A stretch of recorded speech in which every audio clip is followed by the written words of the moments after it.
Danny, as you're well aware, I am American. I know, it's a shocker. Especially when you take into account that we say bag like bag. This is a bag of crackers. But apparently I'm supposed to say, this is a bag of crackers. Words and stuff. Danny, when you cross the Bay Bridge, there's this really funny thing that happens where the little thingy in your car goes bloop, and then there's this little screen that says valid, etc. What more do you have to tell me other than my little fast track thing is valid? I would like to know what else the San Francisco Transportation Agency would have to say in that instance. You have more to say other than valid? Like, do you want to tell me to have a good day? Perhaps they only want to tell me that the Bohr model only works for hydrogen. You know how those transit agencies are. They love their chemistry. But this is all beside the point. But because I am American, our culture seems to deem it necessary to worship celebrities as if they were our heroes. And we focus on these individuals instead of focusing on our entire group. Like, hey, did you know that Beyonce's getting married? Disclaimer, I don't actually know anything about Beyonce. She could be married, she could be not married. But a lot of people may have just been like, wait, what? And therein lies the problem. I don't care about her life because she's an artist and famous. But aside from that, individual achievements are great and all, but we shouldn't be worshiping them. And a great example of this is Neil Armstrong landing on the moon. Now I know that Neil Armstrong is a household name. Everybody knows that he was the first person on the moon. Actually, he was the first person to set foot on the moon, but that's just semantics. The more important thing that we need to remember in that instance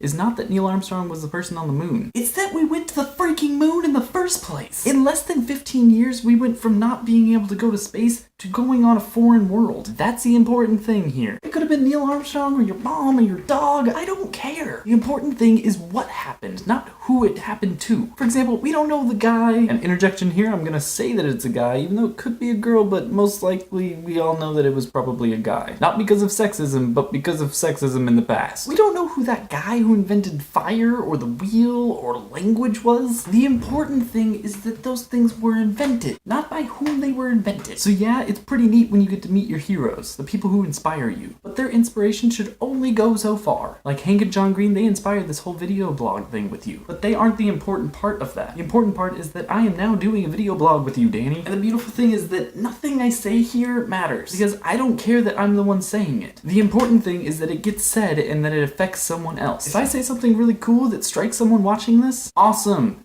Don't worship me as your hero. Take what I said and then apply it to your own life so you can be awesome. At the end of the day, people are just people. They are not supreme beings to be worshipped. So you can love what someone does or what they represent. Hell, you can even love them. But let that love inspire you and not consume you. Danny, I will see you tomorrow. Oh, Danny, and one more thing. Congratulations on your job. Clink!